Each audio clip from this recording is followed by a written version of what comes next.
Hello viewers, আসসালামু আলাইকুম। আশা করি আপনারা সকলে ভালো আছেন, সুস্থ আছেন। আজকে আবারও আপনাদের মাঝে উপস্থিত হলাম নতুন আরেকটি ভিডিও নিয়ে। আজকের ভিডিওতে আমি আপনাদের মাঝে আলোচনা করব যে একজন মেকানিকের কাজ কি, মেকানিকের বেতন কত এবং মেকানিকের চাকরি নিতে কী কী কাগজপাতি লাগে। তো বিস্তারিত শুনতে চাইলে অবশ্যই ভিডিওটি আমার না টেনে পুরোটি দেখতে থাকুন এবং যারা আমার চ্যানেলটি এখনও সাবস্ক্রাইব করেননি তারা এখনই সাবস্ক্রাইব করে বেল আইকনটি বাজিয়ে দিন। যারা অলরেডি সাবস্ক্রাইব করেছেন তাদেরকে আমার চ্যানেলের পক্ষ থেকে অসংখ্য অসংখ্য ধন্যবাদ। বন্ধুরা, আপনারা অনেকে বলেছিলেন যে ভাই একটা মেকানিকের ভিডিও আমাদের দেন। তাদের কথার কমেন্টের উপর ভিত্তি করেই কিন্তু আজকের এই মেকানিকের ভিডিও আমি তৈরি করেছি। এক কথায় মেকানিকের কাজ বলতে আমি যেটা বোঝাচ্ছি, তাহলে চলুন ভিউয়ার্স কথা না বেরিয়ে শুরু করি। আপনারা দেখতে পাচ্ছেন এখানে একজন মেকানিক মেশিন টাইমিং করতেছে। টাইমিং বলতে হচ্ছে মেশিন সেট করতেছে। এই গার্মেন্টসে একই ধরনের কাপড়ের জন্য কিন্তু একইভাবে মেশিন সেট করতে হয় এবং বিভিন্ন ধরনের ড্রপ মারে। মেশিন ড্রপ বলতে আমি বোঝাচ্ছি যে সিঁড়ি বড় হয় বা ধরে না, এই ধরনের কাজ কিন্তু মেশিন ড্রপ বলে। সেই মেশিনের ড্রপটা কিন্তু মেকানিকই ঠিক করা হচ্ছে মেকানিকের কাজ। টেনশন লুজ বিভিন্ন ধরনের মেশিন সেট করা, বিভিন্ন ফ্রিকোয়েন্সি অনুযায়ী টাইমিং করে।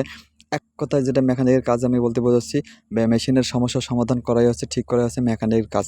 ২ নম্বর হচ্ছে মেকানিকের বেতন। একজন মেকানিকের বেতন কিন্তু ২৫ থেকে ৩০,০০০ টাকা। একজন যদি মোটামুটি ভালো মানের মেকানিক হয় তার বেতন কিন্তু ২৫,০০০ টাকা এবং সে যদি দক্ষ আরও সিনিয়র মেকানিক হয় তার বেতন কিন্তু ৩০,০০০ প্লাস হবে। এবং ৩ নম্বর হচ্ছে মেকানিকের চাকরি নিতে কী কাগজপত্র লাগে। মেকানিকের কাগজপত্রে চাকরি নিতে কিন্তু আপনার সেই আপনার এনআইডি কার্ডের ফটোকপি লাগবে এবং চেয়ারম্যানের চারিত্রিক সনদপত্রের ফটোকপি লাগবে, আপনার শিক্ষাগত যোগ্যতার কাগজ লাগবে এবং সেই সাথে মেকানিকের কাজের সিভি লাগবে। কাজের সিভি বলতে বোঝাচ্ছি যে আপনি কোন কোন জায়গায় মেকানিকের কাজ করেছেন সেই সব কাজের ডকুমেন্ট কিন্তু সেই সব কাজের ডকুমেন্ট অনুযায়ী কিন্তু মানে ধরন অনুযায়ী কিন্তু আপনাকে একটা কাগজে তৈরি করতে হবে সিভি। সেই সিভিটা কিন্তু আপনাকে অন্য জায়গায় চাকরি নিতে সময় কিন্তু সিভিটা জমা দিতে হবে।